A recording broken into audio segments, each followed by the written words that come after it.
Così parlò Bellavista, siamo qui proprio sulla scena con i protagonisti. Allora, innanzitutto, com'è portare sul palcoscenico un cult degli anni '80, però mantenendo una regia teatrale?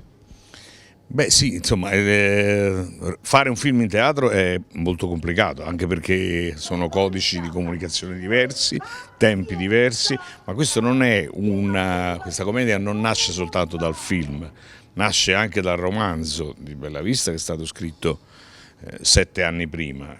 E se in teatro è possibile portare dei cenacoli, parlare un po' più tranquillamente, colloquiare, di modo che anche il pubblico possa farsi partecipe, tutto questo al cinema non è possibile. Comunque abbiamo cercato di portare il meglio era bellissimo quel film, come era straordinario il romanzo, le scene più conosciute, le scene cult, e lo abbiamo fatto con grande soddisfazione. Siamo alla 100ª replica che festeggiamo qui a Bari. Come si vive questo mood napoletano? Cioè noi non immaginiamo questo ruolo senza Marisa Laurito, qual è il segreto? Addirittura, ma non credo. No, non è vero, ci sarebbero state tante altre attrici, come dire, bravissime a fare questo ruolo, anche perché è un ruolo, come dire, molto facile da eseguire.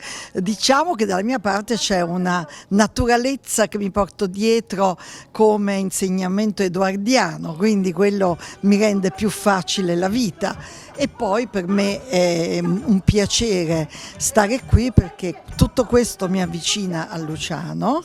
Devo dire che non perché Geppi è qui davanti a me, ma insomma è stato bravissimo a fare questa riduzione di questo testo per il teatro in cui io non credevo assolutamente, infatti mi ha corteggiata per un po' di tempo perché io ero convinta che non si potesse fare, invece quando poi mi ha mandato il copione, essendo una di mestiere, ho capito immediatamente che aveva azzeccato tutto, quindi è stato molto bravo. Io sono convinta che la carta dei settimanali non è buona. Eh sì, perché è troppo sottile, è tosta.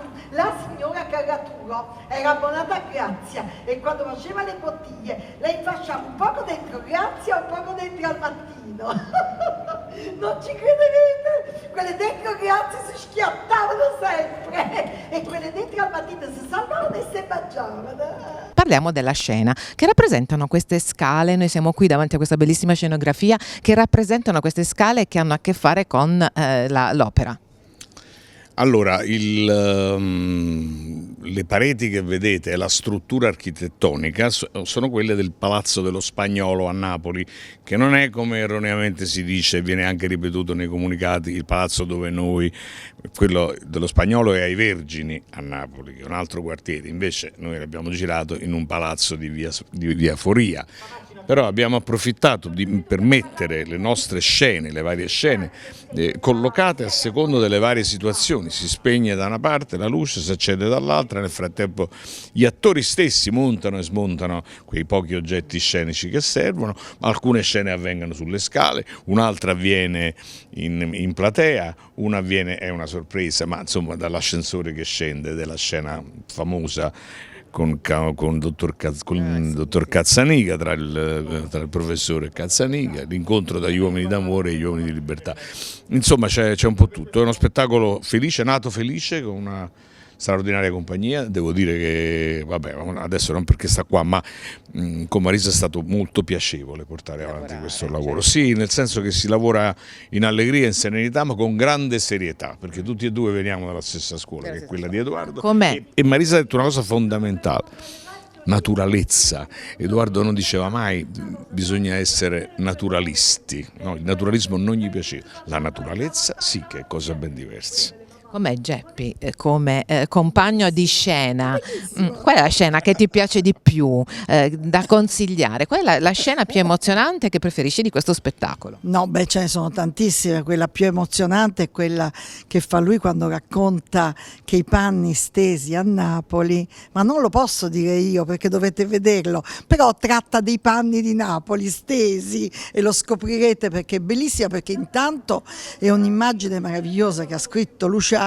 Probabilmente io credo anche come dire, rifacendosi a una poesia che si intitolava La mappata, probabilmente, no?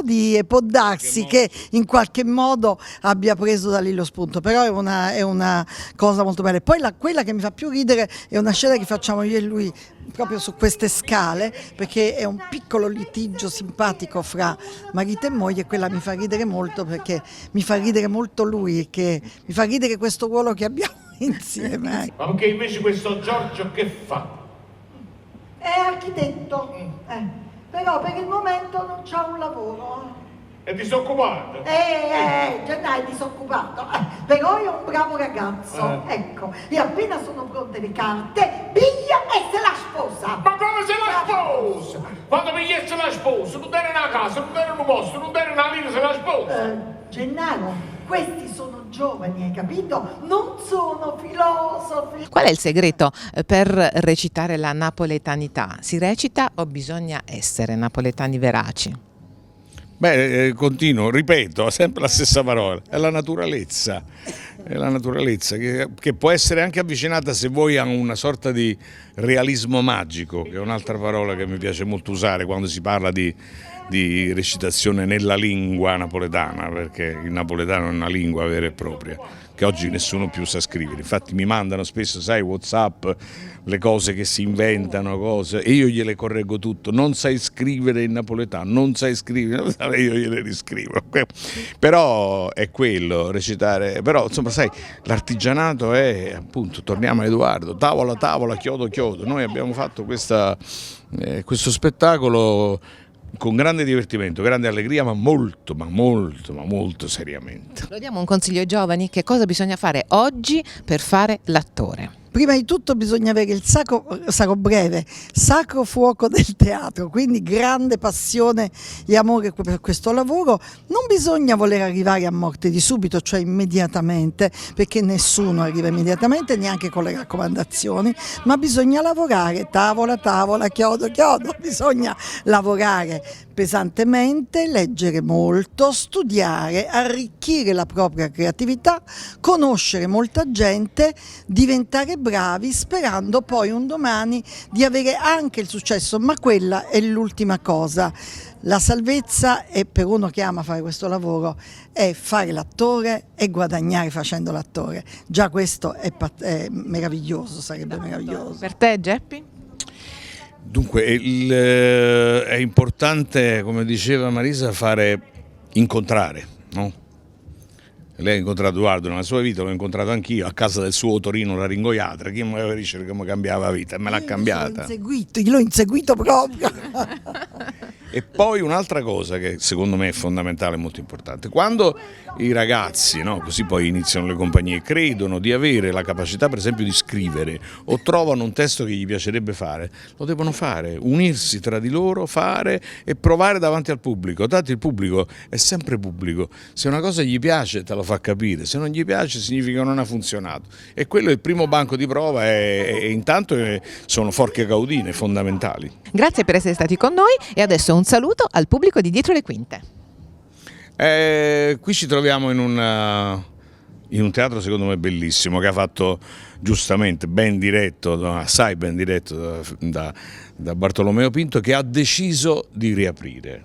Questa mi sembra una scelta di coraggio. Io poi alla fine, vedi, come facevo Luciano, che alla fine dello spettacolo io lo dirò, perché ecco, Edoardo diceva: se un'uterata si chiude banana è difficile che sarà banata vuota, e lui ha avuto il coraggio di non chiudere, come noi al Quirino, come addirittura Marisa, che in tempo di Covid si è inventata il Trianon Viviani a Napoli. Insomma, non bisogna lasciare mai il proprio pubblico, bisogna sempre dargli la forza e la voglia di continuare. Lo saluto caramente e siamo sicuri che lo faremo divertire. E quindi tanti saluti a Dietro le Quinte, da Dietro le Quinte, perché qua stiamo.